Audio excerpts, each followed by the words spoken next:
সমাধান।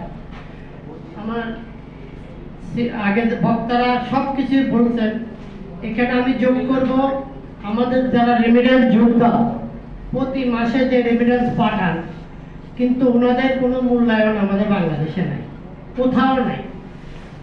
এয়ারপোর্ট হইতে বাড়ি পর্যন্ত ওনারা যায়, আসা যাওয়া করে, সব জায়গায় নির্যাতন।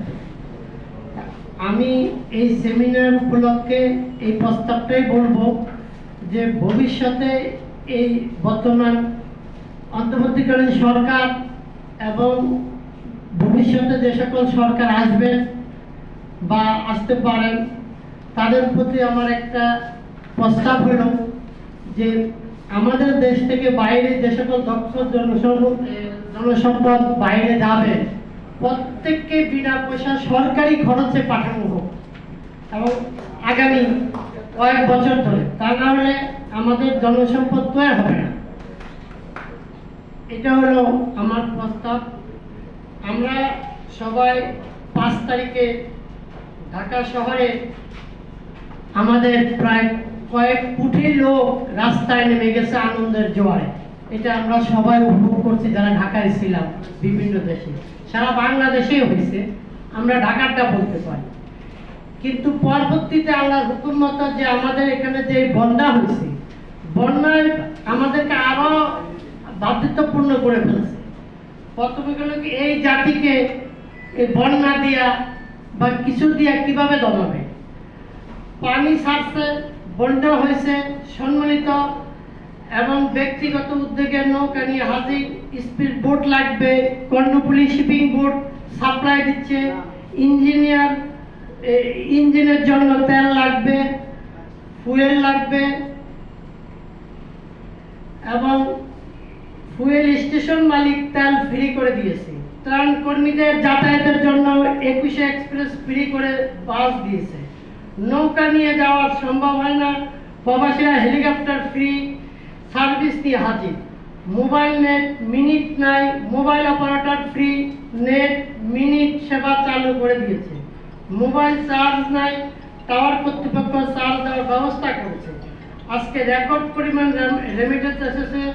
টিএসসিতে একদিনে 1,26,00,000 টাকা মানুষ জমা দিয়েছে এবং রিক্সাওয়ালারা সারাদিনের আয় দান করে দিচ্ছে। কর্তৃপক্ষ টাওয়ারের মোবাইল চার্জের ব্যবস্থা করে দিচ্ছে। কিছু এজেন্সি থেকে হেলিকপ্টার পাঠিয়ে দেওয়া হয়েছে দুর্গতদের সাহায্য করার জন্য। মা বোনেরা এসে গলার চেইন খুলে বলছে এটা ছাড়া দেওয়ার মতো কিছু নেই। দেশের মানুষ এতটা একতাবদ্ধ কখনো দেখেছেন? এই জাতিকে দমানো সোজা না। এখন এটার দ্বারা আমি এটা বুঝাতে চাচ্ছি যে একের পর এক আমাদের যত বিপদে আসুক, আমরা যে সবাই ঐক্যবদ্ধ হয়ে গেছি, এইটা কেউ আর আমাদেরকে দূরে সরাতে পারবে না। এবং আমরা আন্দোলনও শিখে গেছি কিভাবে আন্দোলন করতে হয়। সামনের দিকে যে যেভাবে দুর্নীতি করার চেষ্টা করবে সেটা ভুলে যান এবং সামনের দিকে দেশটাকে আগায় নিয়ে যান। দেশের সম্পদ বাড়ান, দক্ষ জনসম্পদ উন্নয়নের সংকট সম্ভাব্য সমাধান করে দেশকে উন্নতি করে। এই বলে আমি আমার বক্তব্য এখানে শেষ করব। আসসালামু আলাইকুম।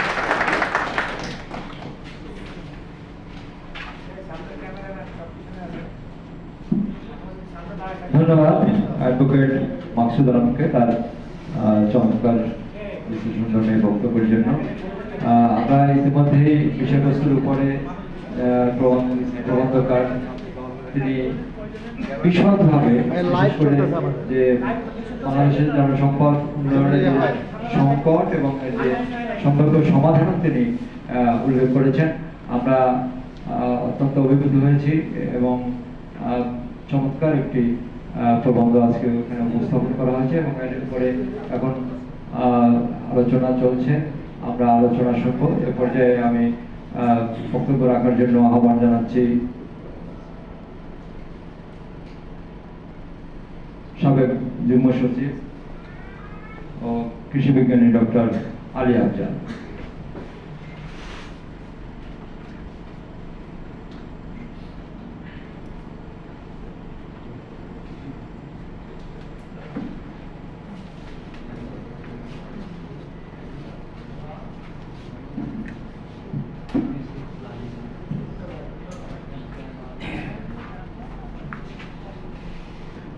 আজকের এই একটি গুরুত্বপূর্ণ বিষয়ের সেমিনারের পরম শ্রদ্ধেয় সভাপতি, সাবেক প্রধান বিচারপতি, মঞ্চ প্রবিষ্ট অন্যান্য অতিথিবৃন্দ, সমবেত সুধী মণ্ডলী, সাংবাদিক ভাই বোনেরা, আসসালামু আলাইকুম। আমি শুরুতেই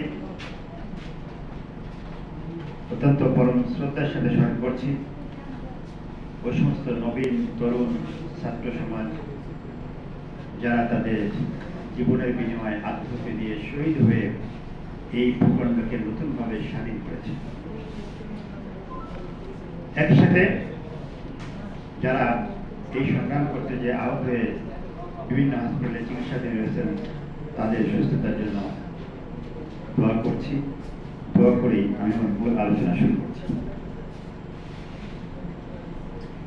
আজকের আলোচনার যে বিষয়, আমি এই বিষয়ের উপরই কয়েকটি কথা বলে শেষ করব।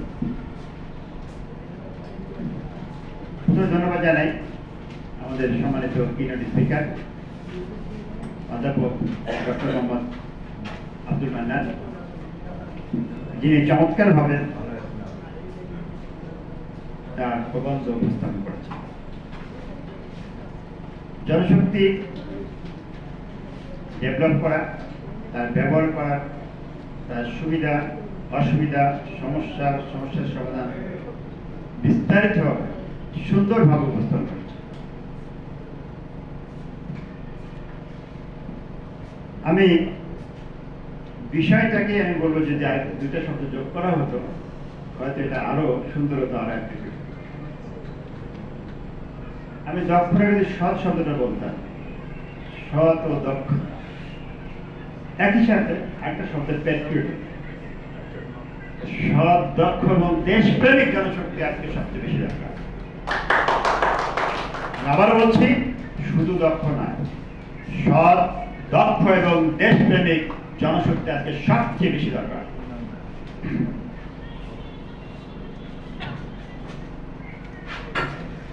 আপনারা জানেন বাংলাদেশের বর্তমান পপুলেশন প্রায় 18 কোটি। এর মধ্যে প্রায় 2 কোটি লোক দেশের বাইরে থাকে, অর্থাৎ 16 কোটি লোক আমরা এখানে বাস করি। ছোট্ট একটা ভূখণ্ড। বর্তমান যে পপুলেশন গ্রোথ আছে, যদি এটা অব্যাহত থাকে, সামনে 2050 সালে এই পপুলেশন হবে 25 কোটি। 2100 সালে 21st সেঞ্চুরিতে পপুলেশন হবে 35 কোটি, 350 মিলিয়ন পপুলেশন হবে। বাংলাদেশের জমিতে বাড়বে না, বরং জনসংখ্যা বৃদ্ধির কারণে বাসাবাড়ি তৈরি করতে হবে, রাস্তা করতে হবে, স্কুল কলেজ ইউনিভার্সিটি মসজিদ মাদ্রাসার কারণে জায়গা আরো কমে যাবে, চাষযোগ্য জমি কমে যাবে। তাহলে এই বর্ধিত জনগোষ্ঠী 35 কোটি মানুষের খাবারের জন্য নিঃশব্দে দক্ষ জনশক্তির বিকল্প কিছু নাই। আমাদের যে বিশাল জনগোষ্ঠী, এই জনগোষ্ঠীকে সুস্পষ্ট লক্ষ্য থাকতে হবে আমরা কেন ডেভেলপ করব।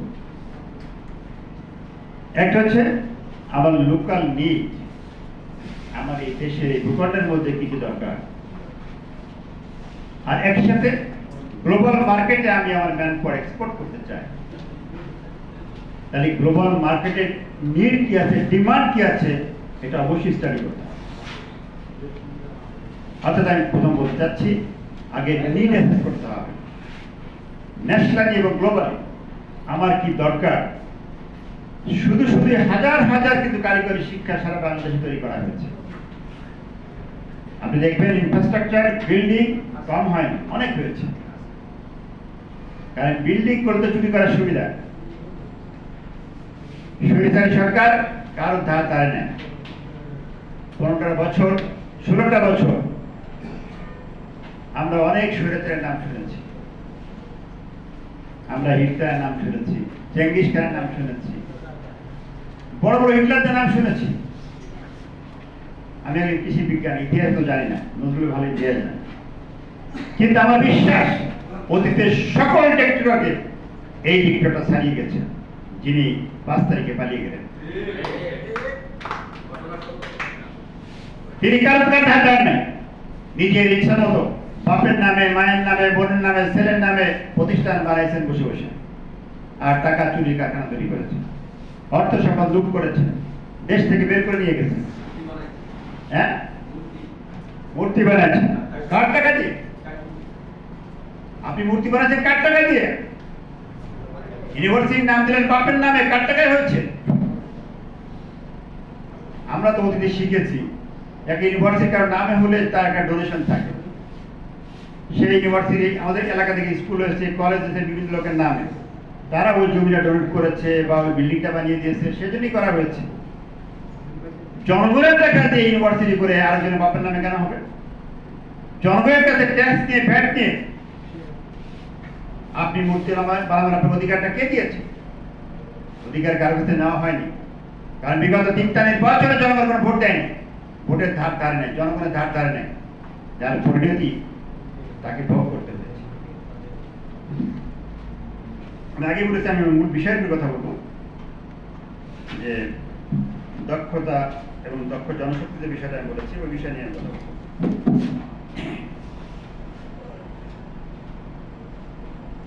আমাদের উপস্থাপক চমৎকার করে বলেছেন যে আমাদের 2 কোটি লোক দেশের বাইরে আছে, আবার প্রায় 30 লক্ষ মেহমান বাংলাদেশে জব করে, তার মধ্যে 26 লাখই শুধুমাত্র প্রতিবেশী ইন্ডিয়ার বন্ধুরা পাঠিয়েছেন আমাদের উপকার করার জন্য। এটা অলরেডি আমাদের প্রবন্ধে কিন্তু আসছে, একটা কথা আসেনি, সেটা মনে করে দিচ্ছি। এই পার্শ্ববর্তী ইন্ডিয়াতে যারা আসে তাদের নাকি ভিসাও লাগে না, তাদের অনেকে ভিসার দরকার হয় না, ওয়ার্ক পারমিট লাগে না। আমরা বেতন পেলে আমরা ট্যাক্স দিই সরকারকে। প্রতি বছর আমি ডক্টর আলী আফজাল 12 থেকে 14 লক্ষ টাকা ট্যাক্স দিই পার্সোনালি, আমার কোম্পানির কথা বলছি না। কিন্তু তারা এদেশে আসে, ভিসা লাগে না, ওয়ার্ক পারমিট লাগে না, তাদের বেতনে কোনো ট্যাক্স দিতে হয় না। এটা হচ্ছে আমাদের বন্ধুত্বের নিদর্শন।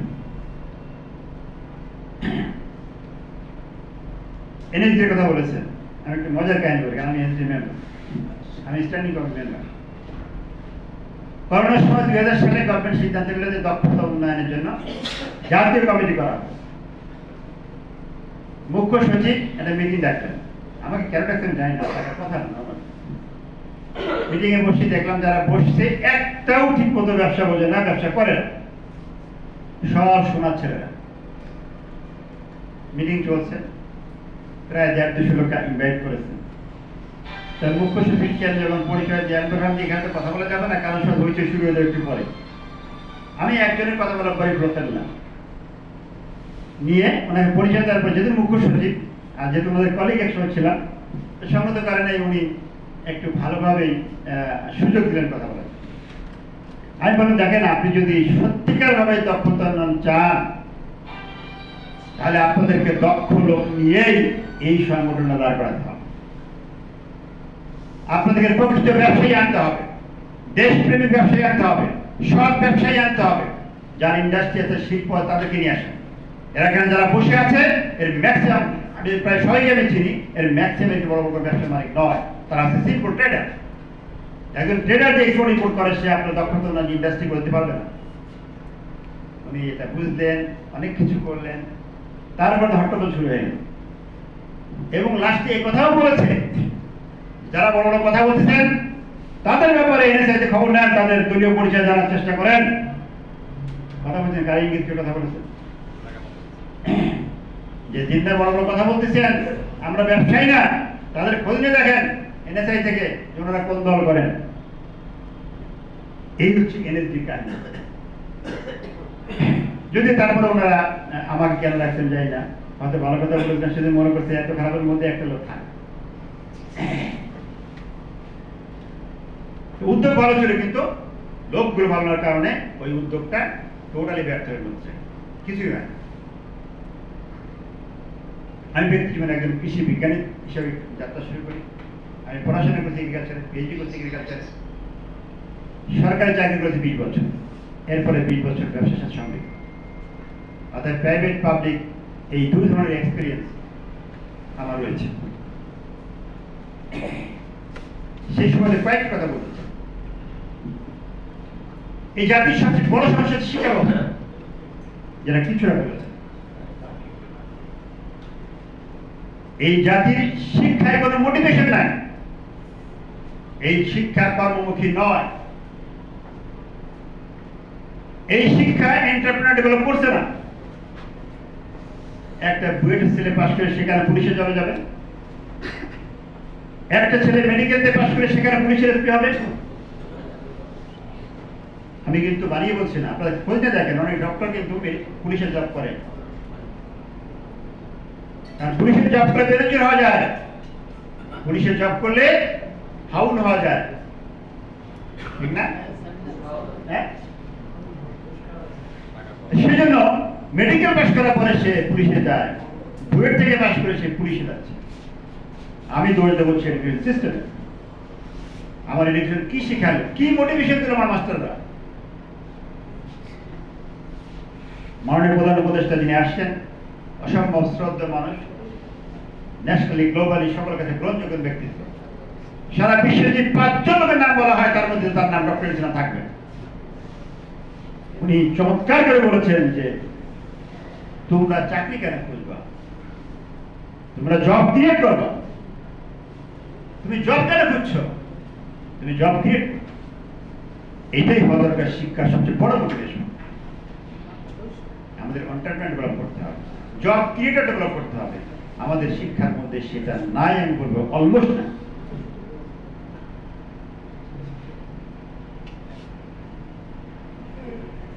আমাদের এই বিশাল জনগোষ্ঠী, আমি বলেছি 18 কোটি, 25 কোটি, 35 কোটি, এটা অভিশাপ, এটা আশীর্বাদ। অনেক দেশের পপুলেশন নাই, তারা বিভিন্ন দেশ থেকে পপুলেশন হায়ার করতেছে।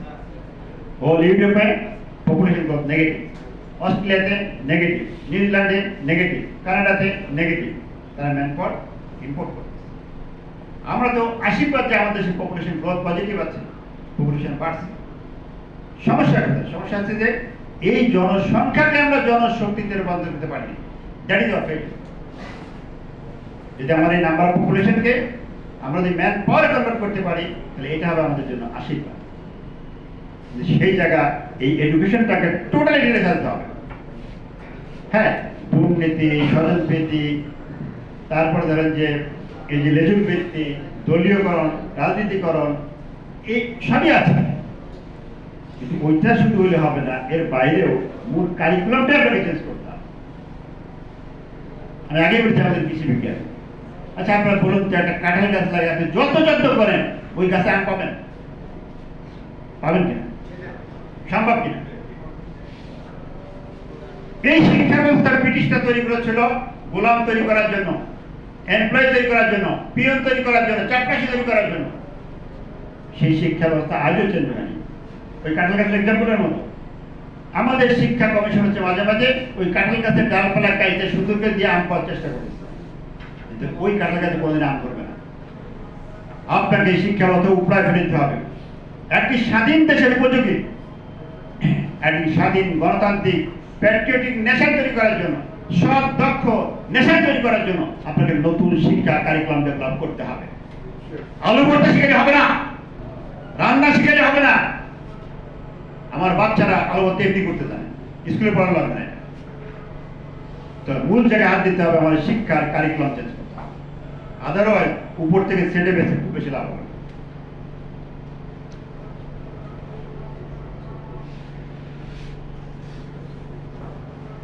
আমি আরম্ভ করতে চাই না, আমাদের শ্রদ্ধেয় প্রধানমন্ত্রী আছেন, আরো অনেক বক্তারা বক্তব্য রাখবেন। তো আমি আশা করি যে আজকের সেমিনারের মধ্য দিয়ে, বিশেষ করে আমি সাংবাদিক বন্ধুগণ যারা আছেন তাদের কাছে অনুরোধ করব, আপনারা দয়া করে এই বিষয়ে লেখা শুরু করুন। জাতি গঠনে স্বৈরাচার মুক্তার দেশ আমরা পেয়েছি, বা এই দেশকে গড়ে তুলতে হবে। ছোট্ট ছোট্ট ইউনিভার্সিটির ছাত্র যাদের বয়স 25 নিচে, প্রায় সবাই 20 থেকে 25-এর মধ্যে ন্যাশনাল বয়স, তারা সব কিছু করতে পারবে না। বাট এদেশের ইন্টেলেকচুয়াল সোসাইটি যারা আছে তাদেরকে কাজটা করতে হবে। কারণ এই স্বৈরাচার বিগত 17 বছরে বাংলাদেশের সকল সাংবিধানিক কাঠামো, সাংবিধানিক প্রতিষ্ঠান টোটালি ধ্বংস করে দিয়ে গেছে। একটার অস্তিত্ব নাই। নির্বাচন কমিশন ধ্বংস করেছে, বিচার ব্যবস্থা ধ্বংস করেছে, শিক্ষা ধ্বংস করেছে, ব্যবসা বাণিজ্য, শিল্প, ইন্ডাস্ট্রি, কলকারখানা, ব্যাংক, সমস্ত ব্যাংকগুলো টাকা শূন্য হয়ে গেছে, চুরি করে, লুট করে, পাচার করে নিয়ে গেছে। এখন আমরা স্বাধীন একটি সুন্দর ভূখণ্ড পেয়েছি। একই সাথে মনে রাখতে হবে, এটাকে শ্মশান করে রেখে গেছে, ভেতরে কিছু নয়, সব ফাঁকা করে রেখে গেছে, সব সিস্টেমগুলো ক্লাব করে দিয়ে গেছে। সেটাকে নতুন ভাবে আমাদেরকে সাজাতে হবে, আমাদেরকে গড়ে তুলতে হবে। এবং সংস্কার কথা বলা হচ্ছে, সংস্কার এক জায়গা নয়। একটা কথা আছে, সর্বঙ্গে ব্যথা ঔষধ দেব কোথায়। এখন সংস্কার তো সব জায়গায় লাগবে, কারণ এই স্বৈরাচার 18 বছরে সমাজের রন্ধ্রে রন্ধ্রে এই অকামগুলো করে গেছে। আমরা সূচিবেলা রিফর্ম নিয়ে কিছু কাজ করছিলাম, এখন একটারে বাদ আরেকটাতে, ওইটাও তো একই গোত্রের লোক। আমরা কথা বলছি ট্রানজিটিং করছি, আপনি সচিব বাদ দিচ্ছেন, এডিশনাল সেক্রেটারি, এডিশনাল বাদ দিচ্ছেন, জয়েন্ট সেক্রেটারি, এই সবটাই একই গোত্রের লোক। ওই তেলবাজি করা, লেজুর ভিত্তি করা, 2 নাম্বারি করা, টাকা কামাই করা, এগুলো তো করে বেড়াচ্ছে। সো সংস্কার যেটা আমরা চিন্তা করছি, রিফর্ম যেটা ভাবছি, সেটা এক জায়গা নয়, গোটা রাষ্ট্রে যত সাংবিধানিক প্রতিষ্ঠান আছে সব জায়গায় রিফর্ম করতে হবে। আমি আশা করি আমাদের সাংবাদিক বন্ধুগণ, আজকে যে বুদ্ধিজীবী সমাজ আছে, আমরা সকলে বিষয়টি ভাববো এবং রাষ্ট্রের সামগ্রিক যে সত্যিকার যে চেঞ্জ, সত্যিকার যে রিফর্ম, সেটা আমরা সকলে করার চেষ্টা করি। সবাইকে ধন্যবাদ। Thank you very much. আল্লাহ।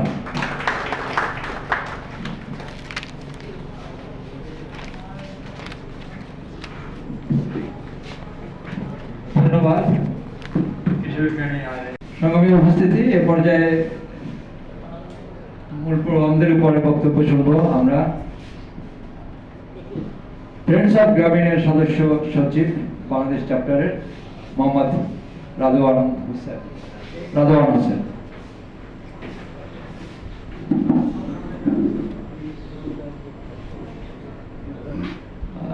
ইতিমধ্যে আমাদের মাঝে বেশ কয়েকজন অতিথি আমাদের মাঝে এসে উপস্থিত হয়েছেন, বিশেষ করে সংবাদপত্র জগতে দৈনিক কিষানের ভারপ্রাপ্ত সম্পাদক মফিজুর রহমান লিলু, দৈনিক দিন প্রতিদিনের সম্পাদক প্রধান সম্পাদক জনাব জি কিবরিয়া, আমাদের মাঝে উপস্থিত দৈনিক পৃথিবীর ভারপ্রাপ্ত সম্পাদক জনাব HM তাজুল ইসলাম সহ অন্যান্য নেতৃবৃন্দ, আমরা সবাইকে স্বাগত জানাচ্ছি, শুভেচ্ছা। ইতিমধ্যে আমাদের মাঝে উপস্থিত ছিলেন, উনি একটু জরুরি কাজে চলে গেছেন, ডাক্তার দেখাবেন বলে। দৈনিক নওরোজের সম্পাদক মহোদয় আমাদের মাঝে এসে অনেকক্ষণ বক্তব্য শুনেছেন, তারপরে উনি ডাক্তারের কাছে যাবেন। এই নাম থেকে এই জন্য বললাম যে আমাদের নজরুল ভাই ওই দৈনিক নওরোজেরই একজন সদস্য, শামসুল হোসেন।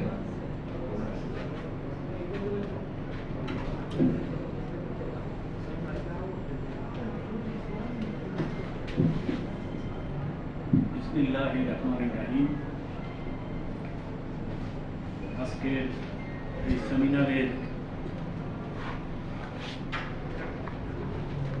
সম্মানিত সভাপতি স্নেহ সদর এসএম নজরুল ইসলাম, প্রধান অতিথি মাননীয় প্রধান বিচারপতি, সাবেক প্রধান বিচারপতি জনাব জেয়াদ মুদাসসির হোসেন, আজকের এই সেমিনারের প্রবন্ধ উপস্থাপক জনাব মান্নান ভাই, কৃষিবিদ ভাই সহ আরো যারা আছে, আসলে সবার নাম আমি ওইভাবে বলতে পারতেছি না, আমাদের প্রথম দেখা। তো যাই হোক, আমার নামেরও একটা সংশোধন যে আমি বলি, আমার নামটা মোহাম্মদ রিদওয়ান হোসেন। আজকে যে সেমিনারটা আসলে আমরা এখানে বক্তব্য রাখতে আসছি বা আপনারা যারা শুনছেন, একটু কেমন যেন রসকস ছাড়া অন্যান্য যে ধরনের রাজনৈতিক সেমিনারগুলো হয় বা অন্যান্য বিষয়ের উপরে প্রচুর লোক থাকে, এক ধরনের একটা অন্যরকম ভাব থাকে। আজকের বিষয়টা মনে হচ্ছে একটু কঠিন, বলে লোকজন উপস্থিতির দিক দিয়েও আমার কাছে ওইরকম মনে হয় নাই। মাশাআল্লাহ ভালো আছে। আসলে এটা কিন্তু একটা প্রফেশনাল ব্যক্তিদের নিয়ে সেমিনার হওয়া উচিত ছিল, এবং আমাদের যারা সংবাদপত্রের ভাইয়েরা আছেন, সংবাদপত্রের ভাই বোনেরা আছেন, তাদের ওই বিষয়গুলোর উপরে খুব বেশি গুরুত্ব আরোপ করা দরকার ছিল, যদি আমরা ওইভাবে জিনিসটাকে উপস্থাপন করতে পারি। যাই হোক, আমার মনে হয় আমি একটু যদি জায়গা দেন, যারা পিছনে আছে তাদের একটু জায়গা দেন, সবাই একটু সমান করে আমরা ভাগ করি। সবাই এটা রেকর্ড করতে চাচ্ছে, সবাই করি আমরা। আপনারা ইতিমধ্যেই আমাদের সম্মানিত অতিথিদের বক্তব্য শুনেছেন, বিষয়বস্তুর প্রাসঙ্গিকতা অনুযায়ী আমি আসলে প্রথমে একটা বিষয় ব্যক্তিগত কৈফিয়ত দিয়ে যেতে চাই। প্লিজ একটু শুনেন। আপনি একটু কষ্ট করেন, দেখেন আমার পিছনে। সবাই আমি ব্যক্তিগত কৈফিয়ত দিতে চাই এই কারণে যে আমাকে প্রথম উপস্থাপন করা হয়েছিল, আমি আজকে আমাদের মাননীয় প্রধান উপদেষ্টা প্রফেসর মোহাম্মদ ইউনূসের 35 বছরের সহকর্মী। বক্তব্যে বা এই উপস্থাপনার মধ্যে কোনো ত্রুটি নাই, কিন্তু আমি নিজে ব্যক্তিগত কৈফিয়ত দিতে চাচ্ছি এই কারণে যে আমাদের গত 30-35 বছরের যে আমাদের সামাজিক কাঠামো, রাজনৈতিক কাঠামোর যে পরিবর্তনগুলো হয়েছে, মানে এটা যেন কেউ মনে না করেন যে না এই লোক তো 35 বছরে আসিল, ওনার সাথে না জানি ওনার সাথে কেমন সম্পর্ক, আচ্ছা দেখি ওনার সাথে একটু খাতির থাকলে কেমন হয়। বিষয়টা কিন্তু বাস্তবে সেরকম না। ব্যক্তিগতভাবে আমি প্রফেসর ইউনূসের সাথে আমার প্রায় 35 বছরেরও বেশি। আমি চাকরি শুরু করেছি 35 বছর আগে, কিন্তু তারও আগে যখন আমি ইউনিভার্সিটিতে পড়েছি তখন কেবল গ্রামীণ ব্যাংকটা শুরু হয়ে কাজ শুরু করেছিল। কাজের সুবাদেই প্রফেসর মোহাম্মদ ইউনূস চট্টগ্রাম বিশ্ববিদ্যালয়ে যেতেন এবং আমরা তাকে অনুরোধ করতাম বিভিন্ন সেমিনার আয়োজন করে আমাদের এই সমস্ত ওনার কর্মসূচিগুলো জানার জন্য। সেই হিসাবে আমার সম্পর্কটা প্রায় 40 বছর। যাই হোক, আমি এই প্রসঙ্গগুলোতে যেতে চাচ্ছি না এই জন্যই, কিন্তু আমার একটা মানে ওনার একটা ছায়া আমার ব্যক্তি জীবন, আমার অভিজ্ঞতার উপর পড়েছে। সেটা হলো আজকের যে আমরা এই বিষয়টার উপর নিয়ে আমরা আলোকপাত করছি, যে আমাদের দক্ষতা উন্নয়ন। উনি ওনার এই যে গ্রামীণ ব্যাংক, আজকে বলা হয় যে উনি প্রায় 54টা প্রতিষ্ঠান গড়ে তুলেছেন, এটা সংবাদপত্র মাধ্যমে আপনারা জানেন। এই প্রতিষ্ঠানগুলো কিন্তু উনি পূর্ব পরিকল্পিতভাবে একটা একটা করে গড়ে তোলেন এবং ওখানে কার দক্ষতা কিভাবে হবে এইভাবে নির্ধারণ করে প্ল্যান করে করেন। এখানে ওনার উদ্দেশ্যটা কি ছিল? উদ্দেশ্যটা সৎ ছিল, যেটা আমাদের অ্যাডভোকেট ভাই বলে গেছেন যে খালি দক্ষতা হলেই হবে না, আমাদের উদ্দেশ্যটা সৎ হতে হবে, এবং উদ্দেশ্য সৎ থাকলে আমরা অনেক কিছুই করতে পারি, এবং আমাদের যদি দেশপ্রেম থাকে তাহলে আমরা সেটা আরো ভালোভাবে করতে পারি। আমরা যখন গ্রামীণ ব্যাংকের প্রথম কাজ শুরু করেছিলাম, এই দক্ষতার বিষয়ে উনি একটা কথা বলতেন আমাদের, যে তোমরা যখন যাবে গরিব মানুষের কাছে, একটা গরিব মানুষ মানে একটা মাটির ঢেলার, ওটা এখান থেকে ওখানে নিয়ে গেলে যা হয় সেরকম। তুমি যদি এটাকে প্রশিক্ষণ দিতে পারো, তুমি একটা মাটির ঢেলাকে পানি দিয়ে গুলে কুমোর যেভাবে হাড়ি বানায়, আবার একই জিনিস দিয়ে আবার সে সুন্দর করে একটা বালতি বানাতে পারে, বা একটা বদনা বানাতে পারে, বা একটা পাতিল বানাতে পারে, একটা কলস বানাতে পারে। এখানে তুমি ওই ব্যক্তিকে যাকে তুমি এই গ্রামীণ ব্যাংকের সাথে সম্পৃক্ত করবে তাকে প্রশিক্ষণ দিবা এবং প্রশিক্ষণ দিয়ে সে তার মেধা এবং দক্ষতাটাকে যাতে ডেভেলপ করতে পারে সেই বিষয়ে কাজে তুমি এবং তার কোন দিকে ঝোঁক বেশি আগ্রহ বেশি সেই দিকটা তুমি ব্যবহার করে তাকে তার বাস্তব জীবনে ছেড়ে দিবে। দেখবা সে নিজেই তার কর্মসংস্থান তার ভবিষ্যৎ উন্নয়নের পথগুলো সে সৃষ্টি করে নেবে। এটা প্রায় 40 বছর আগের ঘটনার কথা আমি বলছি, বা তারও আগে। গ্রামীণ ব্যাংক আজ থেকে 48 বছর আগে শুরু হয়েছিল, আপনারা জানেন। সেটা জুবরা গ্রামে, চট্টগ্রাম বিশ্ববিদ্যালয়ের পাশে জুবরা গ্রামে 1973 সালে।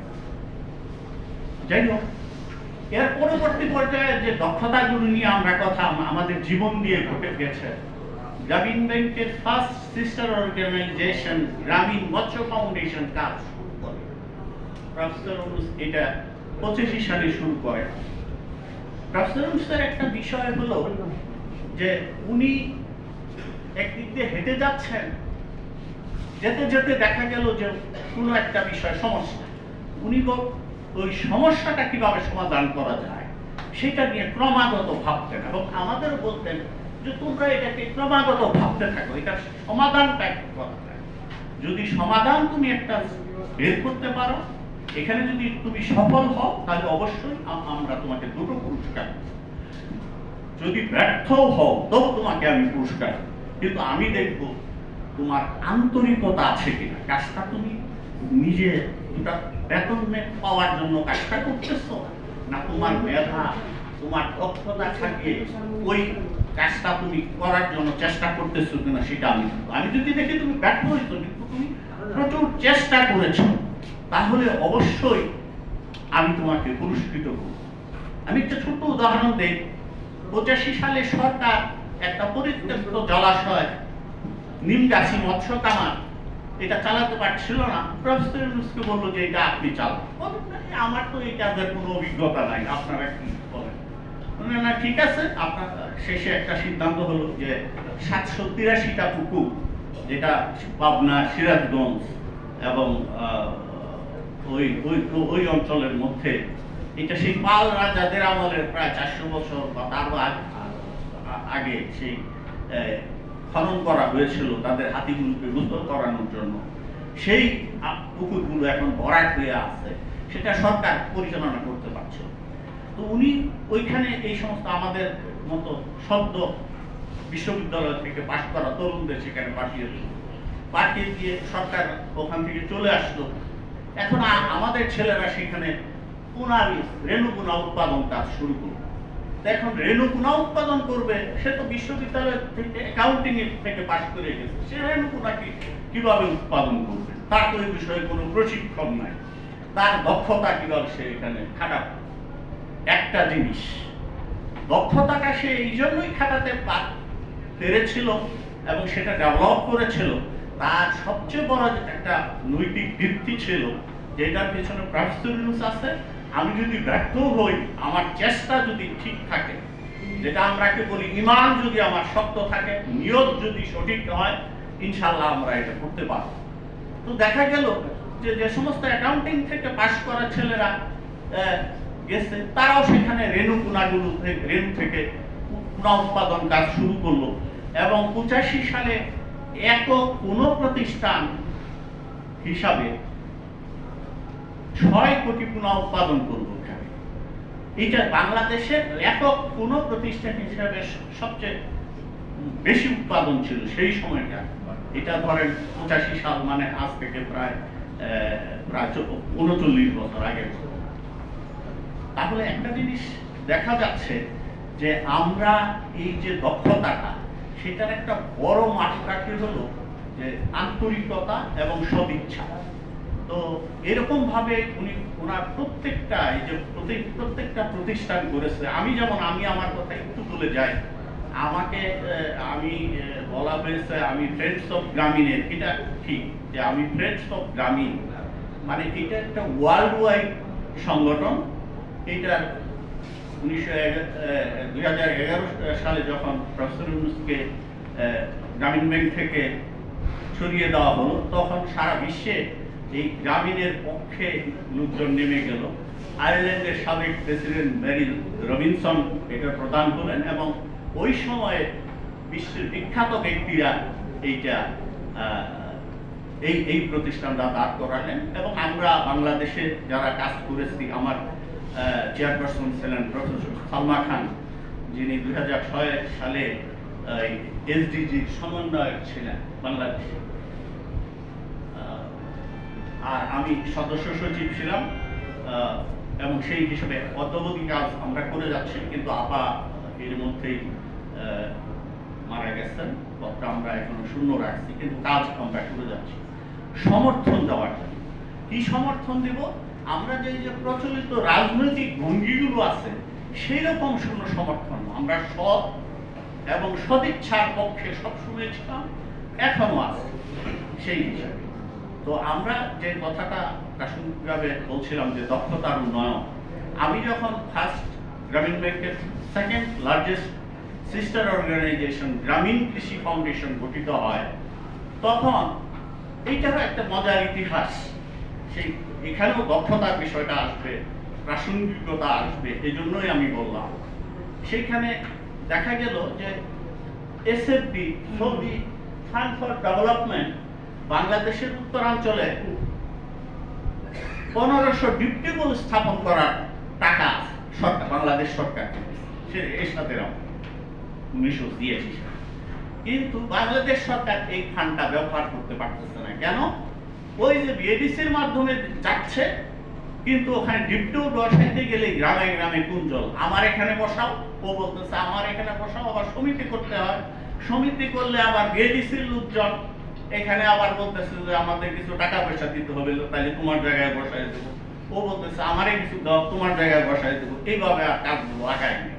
এই ফান্ডটা যখন ফেরত চলে যাচ্ছিল, তখন সরকার সৌদি এসএফডি ফান্ডের সৌদির প্রতিনিধি যারা আসলো, তারা বললো যে আমরা এটা নিয়ে যাব। তো সরকার তখন প্রফেসর ইউনূসকে দেখাই দিল।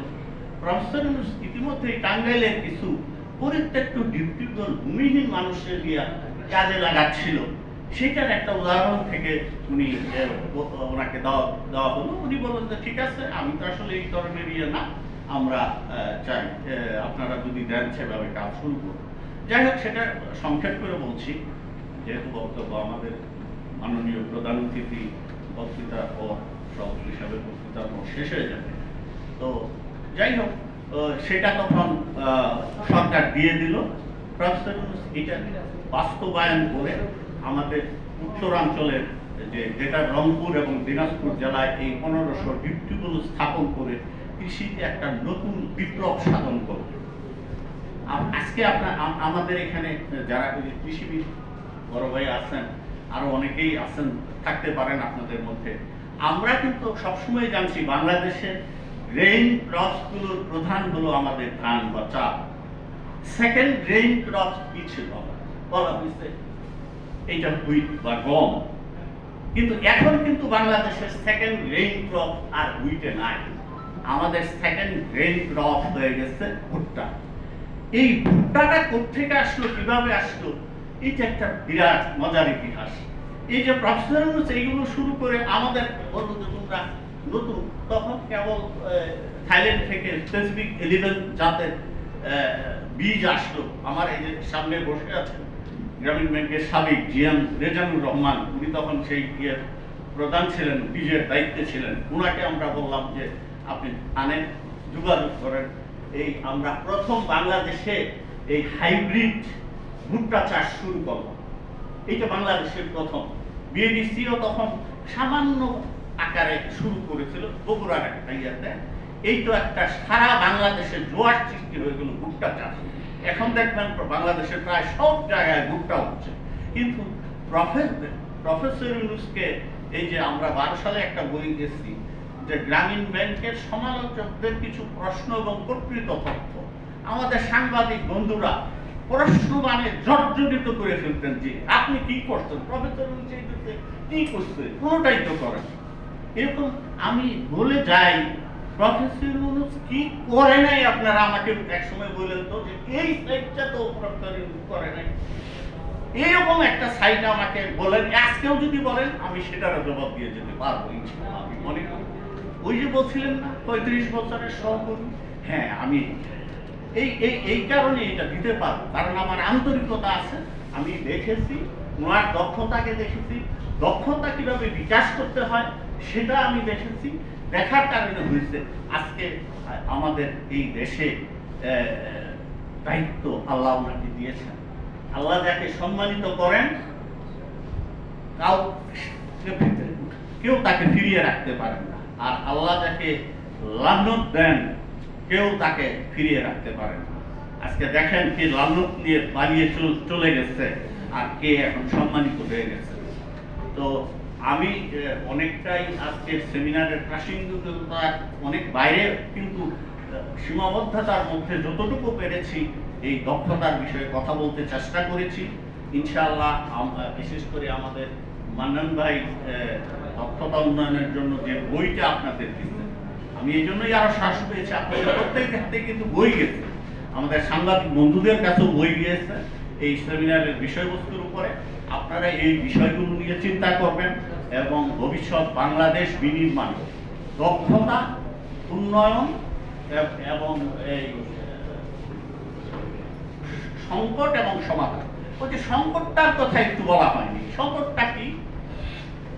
সংকটটার কথা একটু বলে যায়। সংকটটা কি? সংকটটা হলো বাধা দেওয়া। আপনি যে কোনো ভালো কাজ করতে যান দেখবেন 10 জন এসে ভালো, আপনি একটা খারাপ কাজ করতে যান দেখবেন আপনার সহযোগীর কোনো অভাব হবে না। আজ থেকে 31 বছর আগে প্রফেসর ইউনূস বুয়েটের সমাবর্তনে একটা ভাষণ দিয়েছিলেন 1993 সালে। এই যে বইটা, এটা বই আকারে প্রকাশ আছে, উনি একটা বক্তৃতা সেখানে পাঠ করেছিলেন। কি বলেছিলেন? পথের বাধা সরিয়ে দিন, মানুষকে এগোতে দিন। অর্থাৎ আমরা যেখানেই যাই একটা বাধা সৃষ্টি হয়। উনি বলছেন, আজ থেকে কবে বলছেন? আজ থেকে প্রায় 31 বছর আগে। এটা কি এখনো আছে না? কি বলেন, আছে না? আমাদের সব যেটা ভালো কাজ করতে গেলে দেখবেন আপনার পিছনে লুক লেগে গেছে।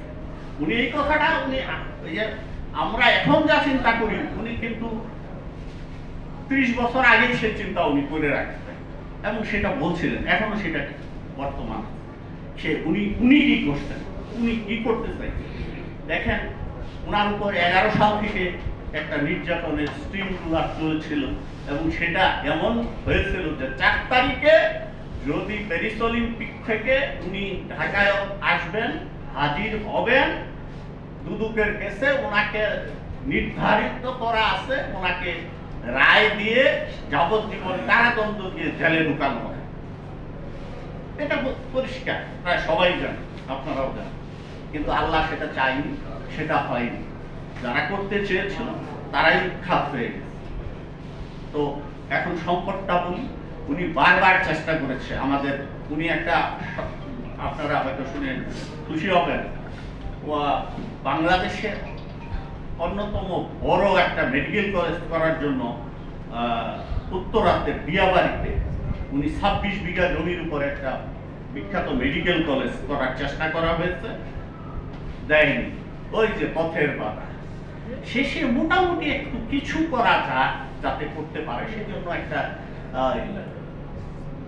গ্রামীণ কলেজিয়ান নার্সিং কলেজ একটা করেছে এবং সেই কলেজিয়ান নার্সিং কলেজ থেকে যারা বের হচ্ছে সেগুলো কিন্তু একেবারেই গ্রামের দরিদ্র মহিলাদের সন্তান। সেই মেয়েরা সেখান থেকে বের হয়ে এখন কিন্তু ইউরোপ আমেরিকাতে তারা বিভিন্ন হাসপাতালে চাকরি করতেছে একেবারে, এবং তাদের কোনো ওই যে দালালি দিতে হচ্ছে না, কোনো টাকা দিতে হচ্ছে না। জাপানের একটা প্রতিষ্ঠান বলছে, প্রফেসর ইউনূসকে বলতেছে যে হ্যাঁ তোমরা, আমাদের তো দক্ষ জনশক্তির দরকার, তোমরা এটা করো, চালু করো। কথাবার্তা সব ঠিক আছে, সরকারের কাছে অনুমোদন চাইছে, সরকার বলে না, দিব না, দেয়নি, হয়নি। জার্মানির প্রতিষ্ঠান চেয়েছে যে আমরা সম্পূর্ণ বিনিয়োগ করব বিনিয়োগ করে আমরা এখানে প্রতিষ্ঠান গড়ে তুলবো, এখান থেকে দক্ষ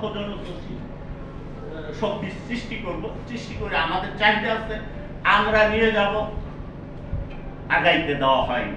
পথের বাধা, যত পথের বাধা দিয়ে রাখা হয়েছে।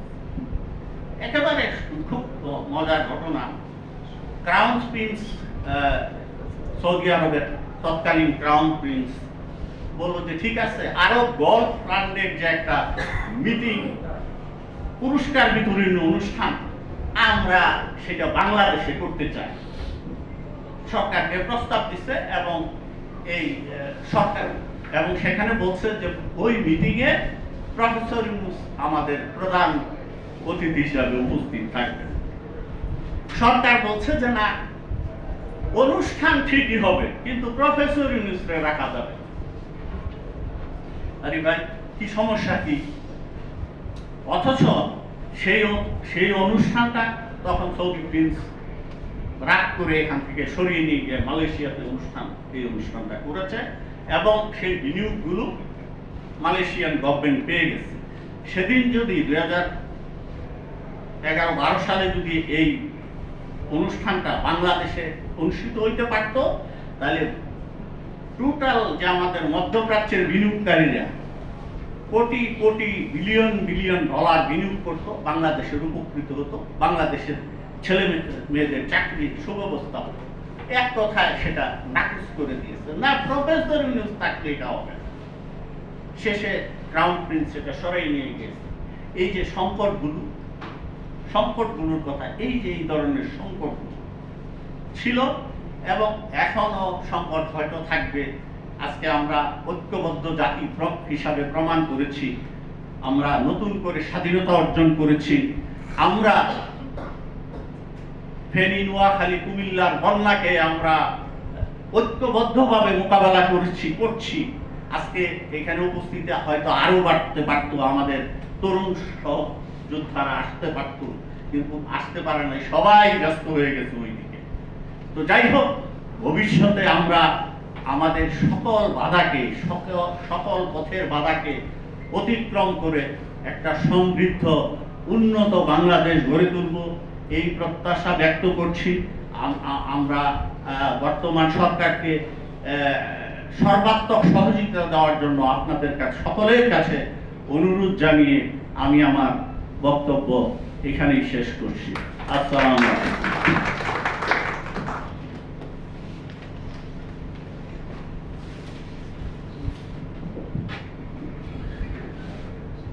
ধন্যবাদ মোহাম্মদ রেজওয়ান হোসেন আপনাকে আপনার মূল্যবান বক্তব্যের জন্য। সংগ্রামী উপস্থিতি, এই পর্যায়ে আমরা প্রধান অতিথি আমরা বক্তব্য শুনবো, তারপরে সভাপতির বক্তব্যের মধ্য দিয়ে আমাদের আজকের এই আলোচনা সেমিনারের সমাপ্তি ঘটবে। তো আমি আগেই বলে রাখি যে আপনাদের জন্য যারা অতিথিবৃন্দ এই হলে আছেন, আপনাদের জন্য একটু সামান্য নাস্তার ব্যবস্থা আছে, সেটি আপনারা আপ্যায়নের ব্যবস্থা আছে, আপ্যায়নটি আপনারা গ্রহণ করবেন এবং সেই পর্যন্ত আমাদেরকে সহযোগিতা করবেন। এ পর্যায়ে বক্তব্য রাখার জন্য আহ্বান জানাচ্ছি আজকের অনুষ্ঠানের মধ্যমণি, আজকের এই সেমিনারের মধ্যমণি আমাদের অত্যন্ত শ্রদ্ধেয় প্রধান বিচারপতি যে আর মুদাসসির হোসেন। এখন তার মূল্যবান বক্তব্য